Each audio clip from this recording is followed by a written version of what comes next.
Hello students, मैं doctor Meenakshi Negi, राजनीति विज्ञान विभाग, PNG PG college Ramnagar, Nainital से। आज हम अध्ययन करेंगे लोक प्रशासन की अध्ययन प्रणाली के अंतर्गत व्यवहारवादी दृष्टिकोण का, बिहेवियरल अप्रोच का। इससे पूर्व के वीडियो में हमने परंपरावादी या संगठनात्मक दृष्टिकोण का अध्ययन किया था। द्वितीय महायुद्ध के उपरांत लोक प्रशासन के क्षेत्र में व्यवहारवादी दृष्टिकोण एक महत्वपूर्ण स्थान रखता आया है। साइमन वीर रिंग्स आदि इसके प्रमुख विचारक रहे हैं या प्रमुख दृष्टिकोण हम इसमें देखते हैं। व्यवहारवादी उसमें संगठन में समूह की गतिशीलता पर फोलेट के विचार, वैज्ञानिक होने के लिए निर्णय निर्माण प्रक्रिया में मूल्यों को किनारे कर तथ्यों पर ध्यान केंद्रित वाले हर्बर्ट साइमन का चिंतन हम इसमें देखते हैं। व्यवहारवादी शब्दावली के लोकप्रिय होने से बहुत ही पहले मेयो एक व्यवहारवादी वैज्ञानिक के रूप में जाने जाते हैं। व्यवहारवादी दृष्टिकोण परंपरावादी तथा औपचारिक दृष्टिकोण से भिन्न तो है, लेकिन पूरी तरीके से यह उसका स्थान ग्रहण नहीं करता, यह उसका पूरक है। व्यवहारवादी दृष्टिकोण के प्रणेता लोक प्रशासन में व्यक्ति सह और सामूहिक प्रशासनिक एवं मानवीय व्यवहार के अध्ययन पर बल देते हैं। जो प्रशासनिक संगठन है उसमें मानवीय व्यवहार का क्या प्रभाव पड़ता है या क्या संबंध देखा जाता है, उसका यह अध्ययन करते हैं। स्मिथ वर्ग के मतानुसार लोक प्रशासन का व्यवहारवादी दृष्टिकोण 4 प्रकार की विशेषताओं को उजागर करता है या दिखाता है। पहला तो क्या है, व्यक्ति तथा प्रशासनिक ढांचे में उनके व्यवहारों और संबंधों का पर जोर देना। दूसरा है प्रशासनिक संगठन का अध्ययन एक सामाजिक प्रणाली के रूप में करना, मतलब मनुष्य एक सामाजिक प्राणी है और कोई भी प्रशासनिक संगठन है वो मनुष्य के द्वारा ही बनता है, तो इसका जब अध्ययन किया जाता है वो एक सामाजिक प्रणाली के रूप में किया जाता है। तीसरा है संप्रभुता सिद्धांत के स्थान पर औचित्यता के सिद्धांत पर बल देना। चौथा है संचार के साधनों में औपचारिकता के स्थान पर अनौपचारिक साधनों का अध्ययन करना। व्यवहारवादी उपागम लोक प्रशासन के अध्ययन हेतु प्रयुक्त परंपरागत उपागमों जैसे ऐतिहासिक एवं संरचनात्मक के विरुद्ध एक प्रक्रिया है। यह एक ऐसा उपागम है जिसका उद्देश्य लोक प्रशासन को आधुनिक मनोवैज्ञानिक, समाज साहित्य एवं अर्थशास्त्र में विकसित सिद्धांतों, पद्धतियों, खोजों और दृष्टिकोणों के निकट लाता है। अब हम देखते हैं कि व्यवहारवादी दृष्टिकोण की प्रमुख मान्यताएं क्या हैं। पहली है अध्ययन की इकाई बहुत बड़ी न होकर लघु होनी चाहिए, छोटी अध्ययन इकाई होनी चाहिए। अगर आपको बहुत बड़ा काम एक साथ दे दिया जाए और आपको तुरंत उसको करने को कहा जाए तो आप क्या करोगे, बहुत बड़े काम से एकदम बहुत अच्छे से वो काम नहीं हो पाता है। बजाय उसके कि छोटा काम या छोटी इकाई आपको पढ़ने को दी जाए तो अब आप आराम से कर सकते हो। तो उसी तरीके से इसमें भी व्यवहारवादी दृष्टिकोण भी कहता है कि अध्ययन की इकाई बड़ी न होकर छोटी होनी चाहिए। दूसरा, संगठन में व्यक्ति एवं व्यक्ति समूह के व्यवहार का अध्ययन उपयुक्त है, क्योंकि जो संगठन है वो मानव समूहों से ही बना है और उन्हीं के लिए बना है, तो इसलिए उनके व्यवहार का अध्ययन जरूर होना चाहिए। तीसरा, अध्ययन एवं सोच सिद्धांत निर्माण से प्रेरित होने चाहिए। चौथा, अंतर विषयक अध्ययन किए जाने चाहिए। पांचवा, मूल्यों और तथ्यों को पृथक रखना चाहिए। कई बार क्या होता है, कुछ रिजल्ट्स निकल रहे होते हैं या हम कुछ अध्ययन कर रहे होते हैं तो पूर्व की धारणाएं, जो पूर्व के हमारे मूल्य हैं वो भी हमारे तथ्यों को प्रभावित करते हैं, ऐसा नहीं होना चाहिए। छठा है अनुभवात्मक अध्ययन किए जाने चाहिए। तालिकाएं, ग्राफ, गणितीय मॉडल, अनुमान प्रविधि का अधिकाधिक प्रयोग किया जाना चाहिए। आप जब परीक्षा में अपने उत्तर लिखते हैं या असाइनमेंट आप बनाते हैं या कोई भी आप काम करते हैं, जब उसको आप हाईलाइट करना चाहते हैं तो आप क्या बनाते हैं, पिक्चर्स बनाते हैं, उसमें चित्र बनाते हैं, ग्राफ बनाते हैं, मॉडल बनाते हैं, फ्लो चार्ट बनाते हैं, तो आपका उत्तर क्या हो जाता है, और अच्छा आकर्षक हो जाता है और अच्छे मार्क्स आप उससे गेन कर सकते हो। तो उसी तरीके से जो ये अध्ययन है वो क्या कहता है कि अधिक से अधिक जो गणितीय मॉडल हैं, ग्राफ हैं आदि का प्रयोग किया जाना चाहिए।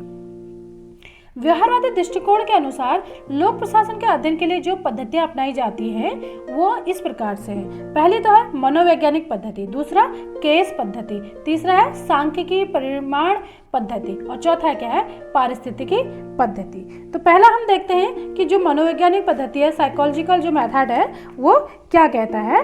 प्रशासन के क्षेत्र में मनोवैज्ञानिक पद्धति का प्रयोग मिस फॉले ने प्रारंभ किया और उन्होंने यह बताया कि व्यक्तियों और समूहों की इच्छाएं, उनके पूर्वाग्रह तथा नैतिक मूल्य प्रशासन के भीतर किस प्रकार उनके व्यवहार को प्रभावित करते हैं। क्योंकि जब हम लोक प्रशासन की बात करते हैं तो रसायन विज्ञान और भौतिक विज्ञान की तरह या विशुद्ध विज्ञान तो है नहीं, तो जो पूर्व के जो व्यवहार हैं, पूर्व की जो इच्छाएं हैं, जो पूर्वाग्रह हैं, वो क्या करते हैं, इसको प्रभावित करते हैं। इस पद्धति में अंतर्निहित तथ्य यह है कि प्रशासन मानव व्यवहार से संबंधित है, अतः मनोविज्ञान द्वारा उसे अच्छी तरह समझा जा सकता है। मनोविज्ञान मानवीय आचरण का विज्ञान है और लोक प्रशासन का संबंध भी मानवीय आचरण से है। अतः मनोविज्ञान दृष्टि से प्रशासन आवश्यक रूप से मानव समूहों की समस्या है। दूसरा हम देखते हैं केस स्टडी या केस मेथड। इस पद्धति का विकास अमेरिका में हुआ। प्रशासनिक दृष्टि से प्रत्येक समस्या तथा इससे संबंधित निर्णय एक प्रकरण या केस है। प्रशासन की किसी भी समस्या का सांगोपांग अध्ययन कर निष्कर्ष को निकाला जा सकता है। समस्या का अध्ययन करने के लिए प्रकरण की परिस्थितियों व निर्णय की प्रक्रियाओं का तार्किक अध्ययन किया जाता है। उसके बाद परिणामों के आधार पर निष्कर्षों को कसौटी पर कसा जाता है। इस सिद्धांत के समर्थकों का विचार है कि यदि इस पद्धति का प्रयोग किया जाए तो हम न्याय प्रशासन की भांति लोक प्रशासन के संबंध में ऐसे सिद्धांत का प्रतिपादन कर सकते हैं जिसका प्रयोग हम सफलता के साथ लोक प्रशासन की बहुत सी समस्याओं को सुलझाने के लिए कर सकते हैं। अगला हम देखते हैं सांख्यिकी परिमाण पद्धति, the method of quantitative measurement. Ridley तथा साइमन ने इस पद्धति का विशेष समर्थन किया है। इसे परिमाणात्मक मापक पद्धति भी कहा जाता है क्योंकि इसका आधार आंकड़े, तथ्य, ज्ञान व सांख्यिकी है। यह भौतिक या प्राकृतिक विज्ञानों के आधार की अध्ययन की एक प्रमुख विधि है। प्रायः यह कहा जाता है कि किसी भी क्षेत्र में सच्चे वैज्ञानिक ज्ञान की प्रगति इस बात पर निर्भर करती है कि उसमें तथ्यों, परिणामों के सांख्यिकी परिणाम की किस सीमा तक गुंजाइश है। लोक प्रशासन मूलतः एक सामाजिक विज्ञान है जिसमें गुणात्मक पक्ष पर विशेष बल दिया जाता है। अतः इसमें परिमाणात्मक मापक पद्धति का वैसा ही प्रयोग नहीं किया जा सकता जैसे प्राकृतिक विज्ञान के क्षेत्र में किया जाता है। उदाहरण, भूमि सुधार की प्रगति का मूल्यांकन केवल भूमि वितरण या विधि निर्माण से नहीं किया जा सकता, अपितु यह भी देखना होगा कि इससे किस वर्ग को किस सीमा तक लाभ हुआ है, यानी उसके गुणात्मक पहलू पर विचार किया जाना चाहिए। मतलब अगर आपके पास 2 बीघा या 2 एकड़ भूमि है क्या कोई, ठीक है, या किसी का 2 बीघा होगी, किसी का 2 एकड़ होगी, या किसी के पास बहुत ज़्यादा भी हो सकती है। लेकिन जब अगर कोई किसान है तो उसके बीच इस भूमि का वितरण करना है तो यह देखा जाएगा कि कौन सी भूमि उपजाऊ है, कौन सी अनुपजाऊ है, कौन सी पथरीली है।